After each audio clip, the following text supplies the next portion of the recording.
This is a short reel.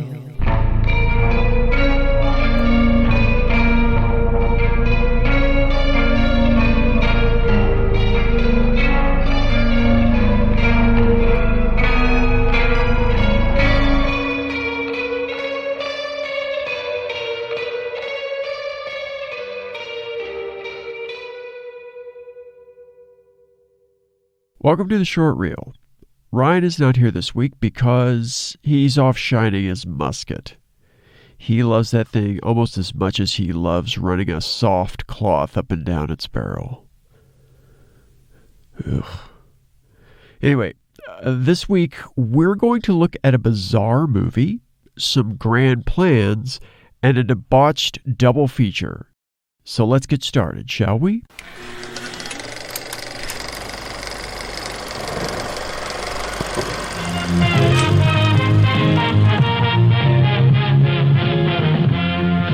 And now, please enjoy our featured presentation.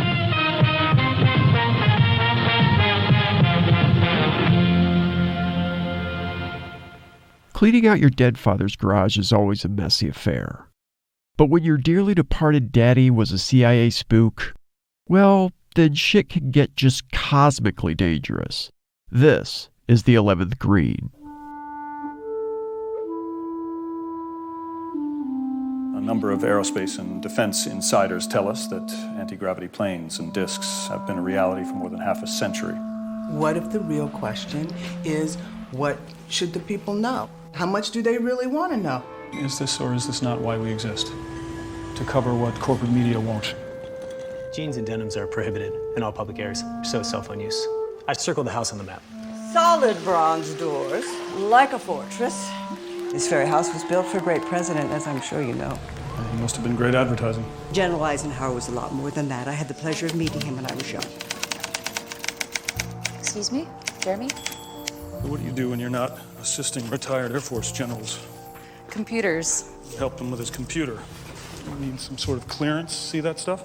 That part of his life was off limits. Ask no questions. Unfortunately, all the good stuff's locked away in special access programs. Born secrets, forever secrets, no mandatory declassification date. Is that ours or theirs? Well, by theirs, you mean the Russians. I don't mean the Russians. My advice, if you want it, is get your own man into that group. Your brother, maybe. Let me tell you, it'll be a cold day in hell that my brother leaves academia for your flying saucers.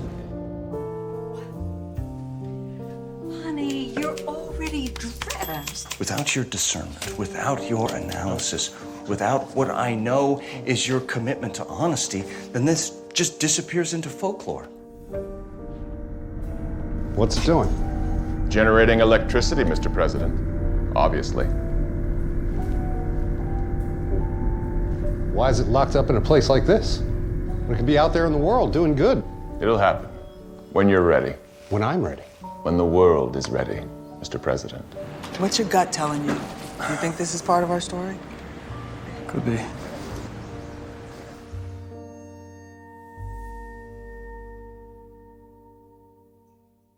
I read UFO books. There. I said it. I'm going to give you a few seconds to laugh at me right now before we continue.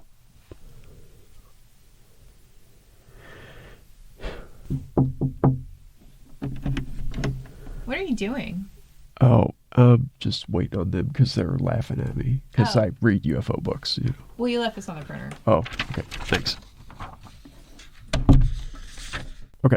So now that you're done goofing on me, let me explain. I love science fiction, but only a certain brand of science fiction.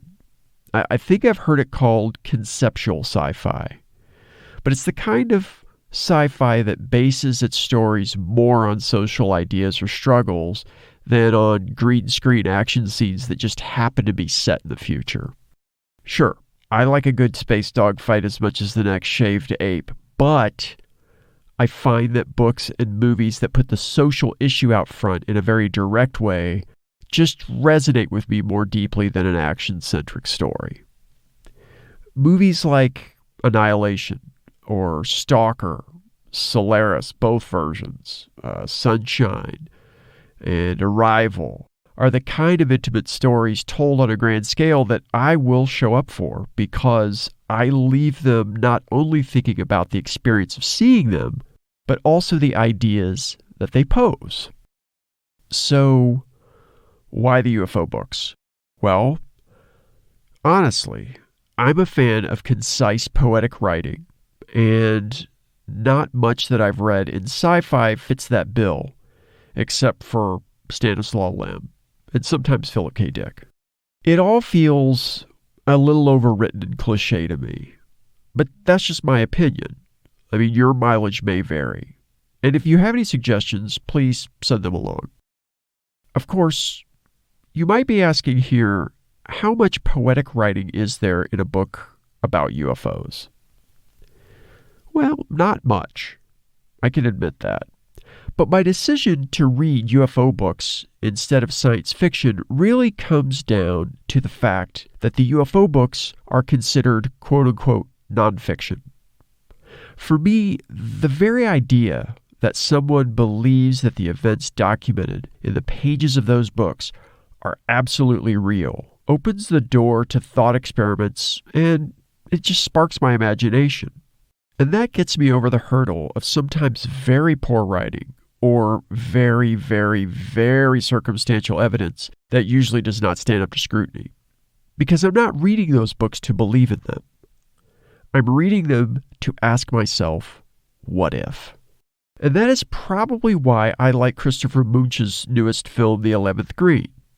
He sets up the idea of the film being based on true events right at the outset with a title card that reads, "Though some of the history depicted in this motion picture is unavoidably speculative, on the whole it is a likely scenario of extraordinary events that occurred after the Second World War." I didn't expect that title card when starting this film, and I definitely wouldn't have anticipated that had I known the bizarre places this movie was going to go. Look, The 11th Green is still quote-unquote in theaters, so I don't want to spoil the ins and outs of the story. But I'll give you the basic setup. A retired military intelligence spook named Nelson Rudd, played by Monty Markham, dies of a massive coronary in his Palm Desert, California home. A house which just so happens to have once belonged to President Dwight D. Eisenhower. He is discovered by his assistant Lori Larkspur, played by Agnes Bruckner. She quickly and calmly calls someone, who then notifies Rudd's estranged adult son Jeremy, played by Campbell Scott. Jeremy is a left-wing journalist of the Democracy Now! Variety, with this passing, paranoid hint of conspiracy theorists thrown in. Turns out, father and son disagreed on both personal and political matters, and Jeremy blames himself for never reaching out to the elder Rudd to reconcile. When Jeremy flies across country to wrap up his father's affairs, the story expands into a fairly mind-bending three-timeline tale that revolves around an alleged meeting between President Eisenhower and extraterrestrials at Edwards Air Force Base in early 1954. Now, I'm not giving anything away there. That's actually an oft-cited legend in UFO circles, that Eisenhower disappeared for about a day from a golfing vacation in Palm Springs in early 1954 for what was listed as a trip to the dentist for an emergency procedure to fix a chipped tooth. But in quote-unquote reality, he supposedly went to Edwards Air Force Base to either A, meet with an extraterrestrial ambassador, or B, to look at some alien corpses. And according to the quote-unquote researchers who first popularized this story, the big tell is that there's no documentation or copies of thank you cards related to or addressed to this anonymous dentist in Eisenhower's presidential library. Apparently, presidents give thank you cards, and every event is heavily documented to people no matter what they do, I guess. If you were ever really nice to a president at a restaurant, you get a thank you card. I don't know. What the hell? But that's not all. Also, Eisenhower missed an official dinner of some sort after this procedure, which the more conspiracy-minded find suspicious. I mean, the guy takes a nap in this film in full 5-star general pajamas at like 3 in the afternoon. So I can imagine he might take a powder if the chipped tooth thing took a lot out of him. I certainly would. I mean, the ambassador from Luxembourg would probably understand. This Eisenhower story is central to the 11th Green. And it's also an example of the type of lore that you might need to know to really enjoy the leaps in this film. There are nods to much larger, quote-unquote, true UFO stories buried in single lines and seemingly throwaway scenes. And part of the fun in watching the movie is seeing how Munch tries to weave the various speculative strains into a relatively contained story. Beyond what I've already told you, and while avoiding giving anything else away, let me just offer up a few random elements from the story, like pieces from a puzzle, that you can try to fit together into a thought experiment of your own. What do a black triangle zipping across a dusky desert sky, a time-traveling golf lesson, a swami named Lars, a far-right retired intelligence spook who farts as a punchline to a racist story, and a date shake have in common? See the 11th Green to find out. If you could put those pieces together and come up with a story that comes close to what Munch has presented on screen, then you might either be an alien or a swami yourself. The 11th Green feels like an Inland Empire-era David Lynch directing a late-era John Sayles script, which is to say that the special effects expose just how small the budget for this movie really is, and the dialogue and the arcs in some of the scenes are very on the nose and expository. Still, I actually watched it 3 times in the space of 2 days because, friends, I just wanted to. I found it easy to watch, partly because of all the UFO lore Easter eggs that I mentioned, and also because of some of the performances. Oddly, Campbell Scott never really rises above the material his character is given by Munch. His performance is mostly flat and awkward, with flashes of anger or shivering insanity. And it's not entirely his fault. Jeremy's journey as a character is drawn more in keyframes than as a real arc. For example, near the end of the film, he spontaneously breaks down and mourns his father in a very quick scene. But the problem is that we haven't seen any traces of his change of heart towards his father leading up to that scene, aside from Laurie frequently reminding him of how he and the elder Rudd are alike and him shooting her down every time. A significant draw to the film for me, though, were the performances by Agnes Bruckner as Laurie Larkspur, George Gertis as President Eisenhower, and Leith M. Burke in a role billed simply as the President. I'll leave it for you to figure out who Mr. Burke is supposed to be portraying, but here's a hint. Even though this film came out just about a month ago, it's probably not who you think it is. These 3 actors often deliver performances far above what is on the page and engage me in a way that I didn't expect going in.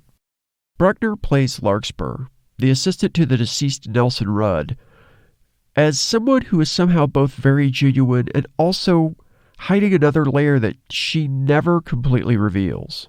We sense a tension between what she wants to do and what she has to do, but that's all minus the melodrama. She's probably the most natural performance in the entire movie, and many times I found myself wishing that the rest of the performances in her storyline were calibrated a little more toward the timbre of her turn. Granted, they aren't too far off the mark, but she does more with a little than most of the actors in her orbit. Gertis and Burke portray leaders wrestling with tough decisions under the threat of both political and physical death from the very people who are supposedly under their command, and the citizens who elected them. This idea of a leader actually wanting to come clean about the ETs is so rarely portrayed in sci-fi or alien films that it's a real selling point for this movie for me. And even though they are portrayed as pretty much entirely white hats in the story, Gertis and Burke are so effective that I almost longed for another cut of the 11th Green that pared everything down to a two-hander conversation film, kind of like a miniaturized version of the Richard Shankman Jerome Bixby film The Man from Earth, in which we just see these two leaders discussing human existence across generations. Gertis and Burke both deftly explore a fundamental question that is present in pretty much all of government-related UFO lore.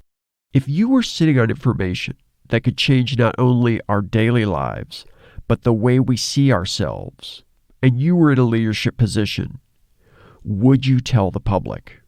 Even if the benefits of that knowledge would change all of our lives for the better. How would the public respond to that? As enlightened as we think we are, who can reasonably say that we wouldn't implode as a society if we were presented with definitive proof that extraterrestrials had been visiting us for generations? Their technology would be magic to us. And even if they were the friendly, well-meaning space brothers that Mooch hints at in this film, we've seen how a vocal, violent segment of our population reacts to anything that is either different from them or doesn't solely benefit them. Shit, we can't get a bunch of grown-ass babies to put on a mask to save themselves and their loved ones, never mind their fellow citizens, because they can't envision themselves as part of something bigger, something that is beyond an arm's length. Munch unwittingly poses these questions between the lines in the 11th Creed. It's almost like making someone ponder the darkness by showing them a bright UFO-sized light. Like most authors of UFO books, Munch assumes the aliens are here and racks up yardage trying to turn the mythology into history. But by seeing one filmmaker's actual views on a controversial fringe subject explicitly presented as history, we get the chance to examine our own feelings about the existence of extraterrestrial life and how it might affect us. Is this a quote-unquote good film? I think it depends on what you expect from it going in. It is most definitely not the X-Files or Independence Day. And there are points in it where I felt a little frustrated because it was more utilitarian than illuminating. But if you want to see a movie that will springboard you into questions about our place in the universe, you might like it. I mean, do you think aliens have visited the Earth? Personally, I have no idea if they have, or if we would even recognize them as a life form if they were right in front of us. But if it's a clear night where you are right now, like it is out here tonight at the drive-in, step outside and look up at the sky. Chances are those stars aren't just for decoration. You'd be a waterhead to think that there isn't some form of life out there. But in my mind, it's a gigantic leap to say that they've made it here and they just happen to have a humanoid form. And yes, there are rabbit holes we could dive down into about the nature of the UFO phenomenon and whether what experiencers supposedly see is a contact-style, stage-managed distraction with humanoid aliens that they can understand, all while things that they cannot comprehend are happening behind the wizard's curtain. But friends, those are deep holes that most rabbits won't even plunge into without a fucking backpack. For his part, Munch does not even consider those possibilities because, rightly, they are beyond the scope of this film. Instead, he portrays the aliens as a variation of what is known in the lore as Nordics, which are supposedly very human-like aliens with long hair, usually blonde. Hey, look, it's cheaper than more bad CGI or bad makeup effects, right? So we can forgive him that. Ultimately, the 11th Creed will likely offer you the most bang for your buck if you view it as a mirror rather than a picture. It's a film that could probably start some conversations more readily than it could end them, if it's viewed through the right lens. And that's a good thing, because if you look around, we, as a species, are not very good at starting important, necessary conversations. Do I think UFOs are a vital conversation? Well, only in as much as they get us thinking about our place in the context of the universe. In fact, as I watched the 11th Creed, I found myself considering the bizarro mirror image of the story. What if, instead of finding out that there were hippie Nordic space brothers offering us puny humans tons of free cosmic knowledge and goodwill, what if Eisenhower or some other supposedly trustworthy world leader found out conclusively that we are entirely alone in the universe, that the stars are truly just ornaments in a cold, dead sky. If we found out definitively that you and me and every living thing on this planet were the only existing life forms that ever were and would ever be, how would that change us? Would we see each other as more precious because we are so rare and treat each other better than we do now? Or would the world be dragged even further into the muck of oblivion by resource hoarding, corporate-owned bureaucrats and middlemen, and a would-be dictator who can't grasp anything that won't fit into his tiny hands? As a perpetually rehabbing cynic, I really want to believe that we would love each other and our planet more if we found out that this is all there is. But honestly, I doubt that we would. So maybe it is a good thing that filmmakers like Christopher Munch are here to perpetuate mythologies about the benevolent deep space techno gods that might just land on the White House lawn someday and save us, because we don't seem to be very adept at doing that for ourselves. The 11th Green is now playing on theatricalathome.com for the price of a single movie ticket. Look for a link in the show notes.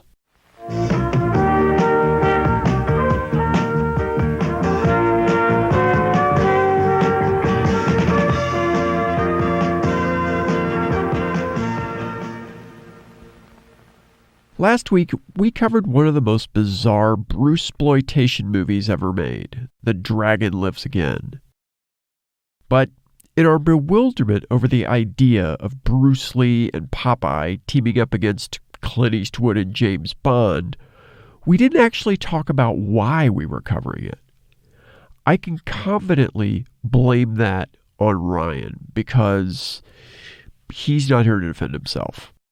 Our coverage of this classic movie was meant as a preview of sorts for the month of Bruce Giving coming up this November, in which we will spend a month talking about movies starring the Little Dragon, as well as issues surrounding those movies and his legacy. The Criterion Collection just recently released a spectacular box set that includes the 4 films that Lee completed before his death, and 2 films with repurposed or recycled footage of him that were released posthumously. Now, you might be asking, why November? Well, Bruce Lee's birthday is on November 27th, so it seemed like a great time to celebrate his contributions to cinema. And I know I've talked to a few friends, I've even seen people in the Criterion community basically slag off on Bruce Lee and say there's nothing there, or that's not interesting to me. But, you know, in watching these movies again for the past few weeks, it really, really brought home how important he was both to Chinese cinema, but also to a broader cinema at large, especially when it comes to action movies.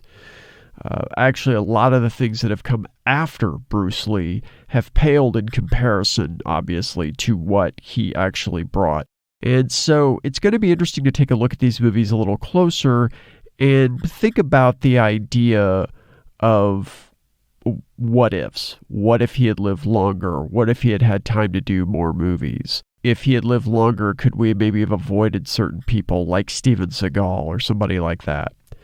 So join us this coming November for Bruce Giving, or Bruce Vember, or, well, fuck it. We'll see you this November.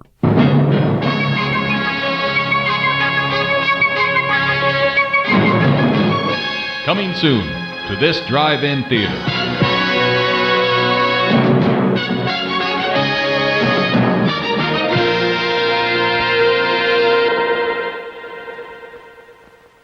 Next week, we'll ski, we'll surf, and we'll sell you some trash juice and a nice piece of fish as we blast headfirst into a man-child double feature with Men at Work and Ski School.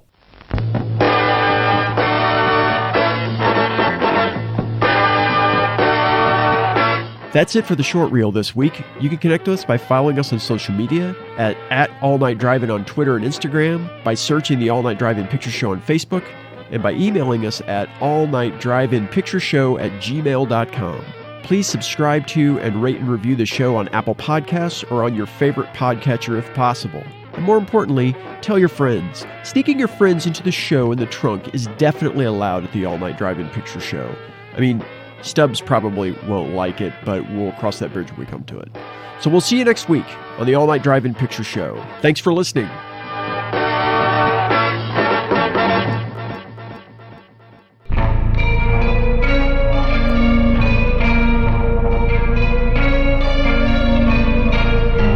The short reel is edited and produced by Markham Harvey. Our theme song is by Burning Mirror and edited by The Night Watch. I'm your announcer, Lila Pseudonym. This has been a Clown Business Coalition production. Thank you and good night.